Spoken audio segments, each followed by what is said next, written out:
आप जानते हैं वर्ग कुंडली क्या होती है? लग्न कुंडली और वर्ग कुंडली, इसका नाम तो आपने सुना ही होगा। वर्ग कुंडली इसलिए बनाई जाती है? क्या वर्ग कुंडली का अपने आप में कोई अस्तित्व है?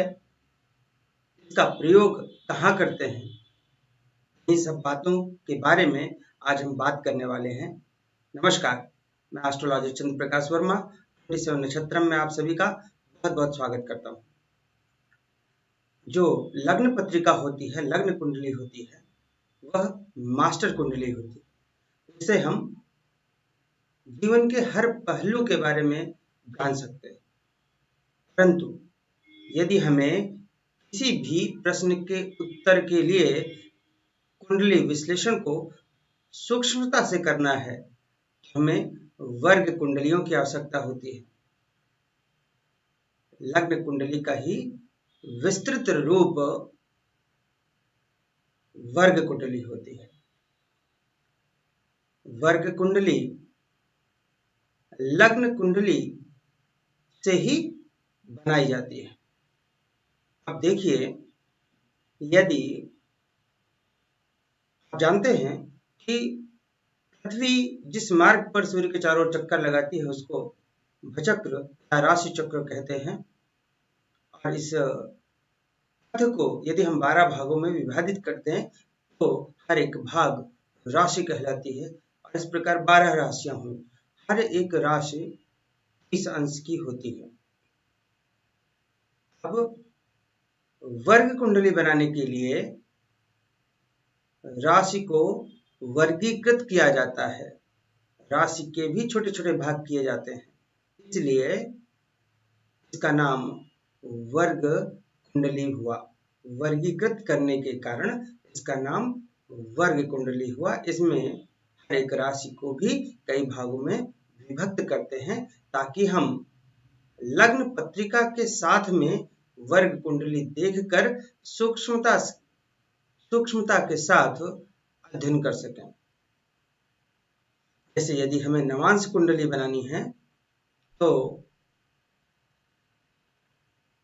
राशि को 9 भागों में विभक्त कीजिए। एक राशि 30 अंश की होती है, 9 से भाग देने पर हर एक भाग 3 अंश 20 मिनट का होगा। इस प्रकार से जहां हम 30 अंश को देख रहे थे लग्न पत्रिका में किसी भी राशि के लिए, यहाँ हम उसको सूक्ष्मता से देख सकते हैं। उसके छोटे से छोटे भाग को देख सकते हैं जो कि 3 अंश 20 मिनट का होगा। इस प्रकार नवांश कुंडली में हर एक भाग 3 अंश 20 मिनट का होगा। और हम अपने प्रश्नों के उत्तर के लिए इतनी सूक्ष्मता तक जा सकते हैं। इसी प्रकार से बहुत सी वर्ग कुंडलियां हैं। सामान्यतया 14 वर्ग कुंडलियां प्रचलित हैं। अब बात करते हैं कि वर्ग कुंडलियों को क्या अकेले देखा जा सकता है? कि वर्ग कुंडलियों का अकेले कोई अस्तित्व नहीं है। हालांकि वर्ग कुंडलियों का उपयोग हम ग्रहों के बल को देखने में करते हैं। वर्ग कुंडलियों को सदैव लग्न कुंडली के साथ ही देखना चाहिए। एक उदाहरण से समझते हैं। उदाहरण के लिए किसी भी जन्म पत्रिका में लग्न से पंचम भाव और पंचमेश की स्थिति बहुत बढ़िया है। चंद्र कुंडली में भी चंद्र से पंचम और पंचमेश बहुत अच्छी स्थिति में है। संतान की बहुत अच्छी स्थिति आ रही है क्योंकि हमने कारक गुरु को भी देखा, वे भी अच्छे हैं। तो यदि सप्तमांश कुंडली ले लीजिए, सप्तमांश कुंडली इसलिए क्योंकि सप्तमांश कुंडली से संतान का विचार किया जाता है। तो संतान पक्ष को देखने के लिए सप्तमांश कुंडली देखिए। और यदि वह निर्बल है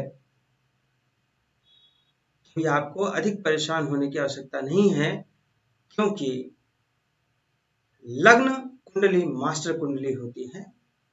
मुख्यतया हम लग्न पत्रिका को देखते हैं, परंतु यदि लग्न पत्रिका में सब कुछ बहुत अच्छा आ रहा है, पंचम भाव पंचमेश अच्छे हैं, तो सप्तमांश कुंडली में यदि पंचम भाव पंचमेश की स्थिति अधिक अच्छी नहीं है तो भी संतान पक्ष में अधिक परेशानी की आवश्यकता नहीं है। इसी प्रकार यदि लग्न पत्रिका में पंचम भाव पंचमेश की स्थिति अच्छी नहीं आ रही है और सप्तमांश कुंडली में भी पंचम भाव पंचमेश की स्थिति अच्छी नहीं आ रही है, इसका मतलब है कि संतान पक्ष बली नहीं है, तो हमें उसी अनुसार फलादेश करना चाहिए। अब हम देखते हैं कि वर्ग कुंडली से फलादेश करने के लिए क्या क्या देखना है।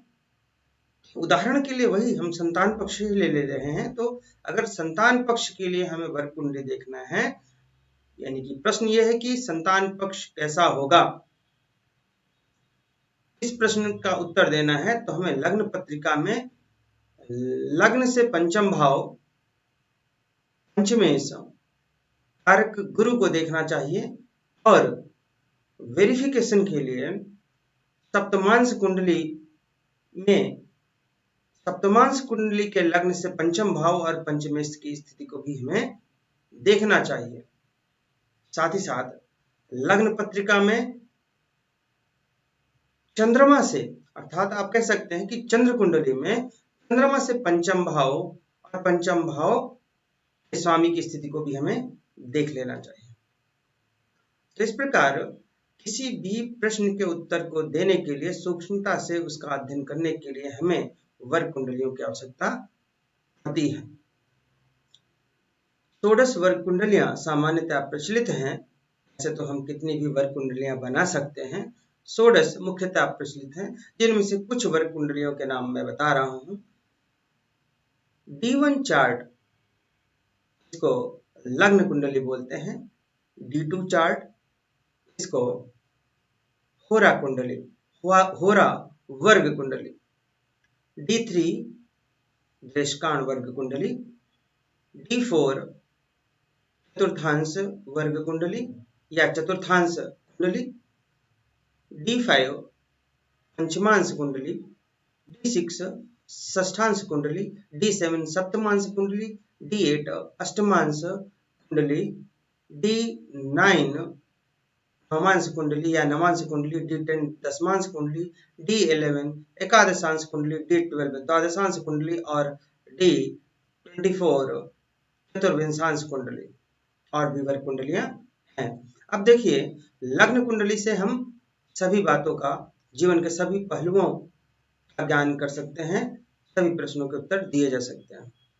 और जैसा मैंने बताया, वर्ग कुंडलियों से किसी भी प्रश्न के उत्तर देने के लिए कुंडली विश्लेषण को सूक्ष्मता से करने के लिए हम वर्ग कुंडलियों का प्रयोग करते हैं। तो D2 कुंडली जो कि होरा कुंडली है, इससे धन संपत्ति और स्वभाव को देखते हैं। D3 देशकाण कुंडली, इससे छोटे भाई बहन, पराक्रम इत्यादि को देखते हैं। D4 चतुर्थांश कुंडली, इससे सुख साधन, वाहन, भूमि इत्यादि को देखते हैं। D5 पंचमांश कुंडली, इससे उच्च शिक्षा, बुद्धि इत्यादि को देखते हैं। D6 षष्ठांश कुंडली, इससे रोग, ऋण और प्रतियोगिता इत्यादि को देखते हैं। D7 सप्तमांश कुंडली, इससे संतान पक्ष को और पार्टनरशिप को देखते हैं।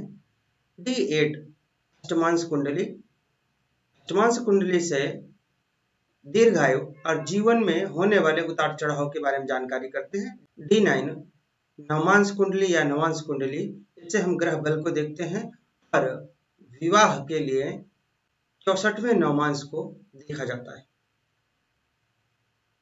D10 की बात करें तो D10 से पिता, व्यापार, समृद्धि को देखते हैं। D11 से अर्थात एकादशांश कुंडली से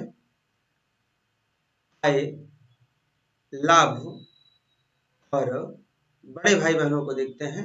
D12 द्वादशांश कुंडली, इससे माता पिता और शारीरिक रोग के बारे में देखते हैं। D24 चतुर्विंशांश कुंडली, इससे शिक्षा के बारे में देखते हैं, ज्ञान के बारे में देखते हैं। पुनः उदाहरण लेते हैं, यदि संतान पक्ष को देखना है तो यदि लग्न पत्रिका में हम जाएं और वहां पर पंचम भाव के स्वामी अर्थात पंचमेश वे एक भाव में हो या 12 भाव में कहीं भी बैठे हों और कारक गुरु भी अच्छी स्थिति में ना हो। सप्तमांश कुंडली में जाइए, वहां पर आप लग्न से पंचम भाव की स्थिति को देखें और यह भी देखिए कि पंचमेश कहाँ है। यदि वहां पर भी पंचमेश त्रिक भाव में है, 6-12 भाव में है, कारक गुरु की अच्छी स्थिति नहीं है, तो यह हम बोल सकते हैं कि संतान पक्ष यहाँ पर अच्छा नहीं है। परंतु यदि लग्न कुंडली में कुछ समस्या आ रही है, पंचम भाव पंचमेश की स्थिति अच्छी नहीं है, परंतु वर्ग कुंडली में स्थितियां अच्छी हैं, पंचमेश त्रिकोण में बैठे हैं, लग्न में बैठे हैं, इस प्रकार की कुछ स्थितियां हैं, तो संतान पक्ष अधिक कमजोर नहीं कहा जाएगा, क्योंकि सूक्ष्मता से देखने पर स्थितियां बेटर होंगी। तो इस प्रकार से किसी भी जन्म पत्रिका को देखकर फलादेश करते समय हमें प्रश्न के अनुसार वर्ग कुंडलियों का सहारा लेना चाहिए। ध्यान रहे, वर्ग कुंडलियों को अकेले नहीं देखते हैं, वर्ग कुंडलियों को सदैव लग्न कुंडली के साथ अर्थात D1 चार्ट के साथ ही हमें देखना चाहिए। आशा करता हूं कि मैं अपनी बात को आप तक पहुंचा पाया। आज के लिए बस इतना ही। नमस्कार।